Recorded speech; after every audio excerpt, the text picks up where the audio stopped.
Just put on some pants. Just put on some pants. That's what everybody was telling me, and the paramedics will take care of everything else.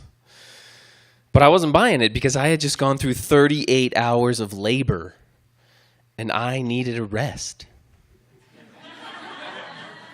I know you're thinking, like, my wife probably needed a rest too, but no. What they don't tell you is that she gets all these amazing drugs just straight to the brain if you have a home birth. And so she was just on cloud 9.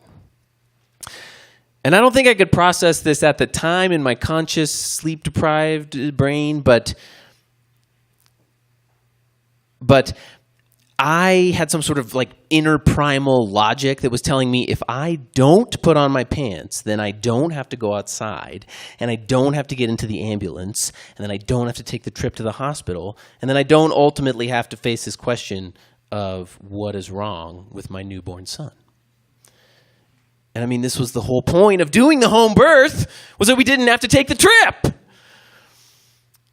And it was really amazing, most of it. I mean, 38 hours of every emotion that I've ever felt in my life, and staring deeply into my wife's eyes, standing in the horse trough birth tub, slow dancing to Van Morrison while our amazing midwife team fed us gorp and soup, and I mean, it was fantastic. But at the end of it, I was supposed to get a break, right?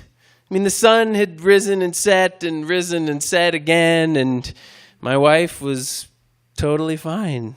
Put on some pants.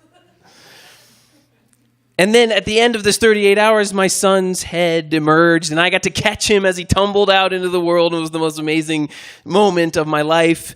And I looked at him, and he was just so blue. And that was totally normal, that he was supposed to look like an alien, and that the fact that his head was shaped like a cone was totally fine. And the midwife, she was not fazed one bit, and he was still connected to the umbilical cord, so we were good to go. And he started to pink up a little bit, but he still wasn't really breathing. He was just kind of doing this thing, and he hadn't cried yet, which I had been expecting. And after about an hour, she had tried everything she could, and she'd given him some oxygen, and she said those words that really confirmed, like, our greatest fears at that moment: I think we got to take the trip. So I found my pants at some point, and I did make it into the ambulance, and my first ambulance trip ever, and I'm sitting in the passenger seat.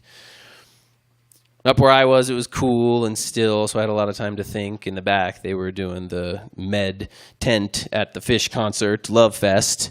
But I was just stone cold sober, and it was actually really great because I started thinking about all the little trips that had brought me and us to this place. There was the trip when we lived in Los Angeles in our 20s, and we went to Van Nuys because we weren't ready to have a family yet.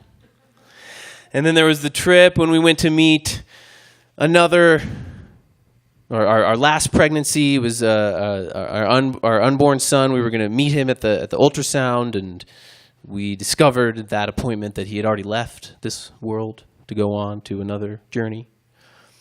And here we were on another unexpected trip. And something just kind of crystallized for me. We got to the hospital. I had to go in and bring Oliver in and look at his x-ray where his lungs were full of fluid, and come out to my wife and tell her, his lungs are full of fluid, I don't know what's happening. And she said, it's going to be totally fine.